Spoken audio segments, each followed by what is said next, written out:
What are we doing here? And where are we gonna go? It's like we just woke up one morning, and then it's welcome to the show. Don't ask any questions, just go with the flow. Make as much money as you can, and try your best not to get broke. Copy everything you see on the TV, from the hairstyles to the clothes, and don't think too often, just do exactly as you're told. And if you ever get confused, then just turn towards the alcohol. You'll still hear your thoughts, then just turn up the radio as you learn to live a lifestyle of drugs, sex, and rock and roll. But in all honesty, I just need to know, is there more to the cycle than growing and getting old? Living and dying just to leave behind a happy home and a whole lot of property that somebody else is going to own. I just really need to know before the casket's closed, 'cause I'm not willing to gamble with my soul, nor am I ready to take any chances. These are just simple life questions, and I'm just searching for some answers. Like, what are we doing here? And what is our purpose? How did we get here, and who made us so perfect?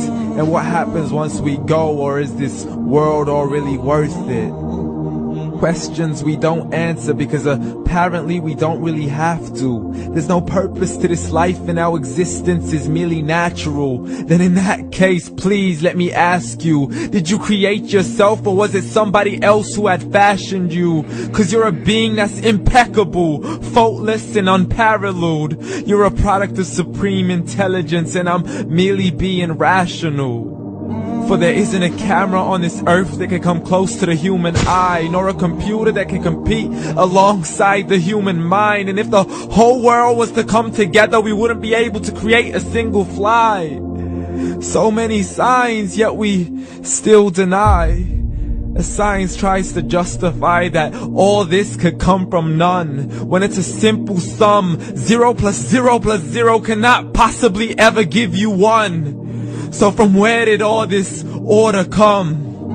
For everything has its origins, a maker, a creator of its own. I mean, the only reason you're watching this video is because somebody had to press upload. So we can believe in the Big Bang, but I'd rather believe in He who caused it to explode. Allah, the creator of everything along with every single soul. The ever-living, the master, the only one who is in control. Unlike his creation, beyond our imagination. And no, he's not a man, nor does he have any partners in association. He's on his own. And no, he did not ever leave us alone. Just like every manufacturer, he left us with an instruction manual. The Quran and Islam, and I'm sorry to jump to conclusions, but it's the only one possible. The only definition of God is the one and only supreme being. It's logical, a book with 0 contradictions, with miracles that are both scientific and historical, all revealed over 1400 years ago. Like the detailed description of the human embryo. The descriptions of the human embryo in the Quran cannot be based on scientific knowledge in the 7th century. To the mountains as pegs holding firm the earth below, and the 2 seas that don't mix in a complete separate flow. To the planets in orbit, alternating night and day as they stay in flow. The expansion of the universe and the creation of everything from H2O. To the stories of the past and the preservation of Pharaoh. To identifying the lowest point in the land where Persia defeated Rome. The gushing fluid that created man in the glands between the ribs and the backbone. And not a word has changed, it's still the same. So please explain how all this was known over 1400 years ago. To a man who couldn't read or write, as he would recite whatever the angels spoke. And if you still don't believe, please try to come up with something that's even close.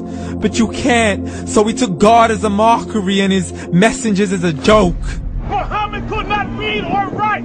How's somebody who can't read or write gonna start a religion? Dismiss these scriptures as legends and tales of the ancient folk as we live life according to our whims, desires and hopes, saying this life is the only home we will ever know. We will live then die then simply turn to bones. YOLO! Correction, after the grass dies, the rain arrives and it regrows, and Allah promises to do the same thing to your very soul and bring you back from your very fingertips to your toes, as the all-seeing supreme being watches us so close, and we are surely being tested in our wealth, our health, and our self, and everything that we've been blessed with. So believe, for we will surely be resurrected and be brought back to our Lord and account for every single deed, as He hands us our books and orders us to read. From the bad to the good and everything in between. You yourself are sufficient for your own accountability, so don't be mad at me. You are the one who thought He wouldn't come back to me. I gave you a whole life long to search after me, but you were busy in all that which was temporary. So read, and glad tidings to all those who believed. And if you disbelieve, read. And don't let that day be the first day you find out what your life really means. Read.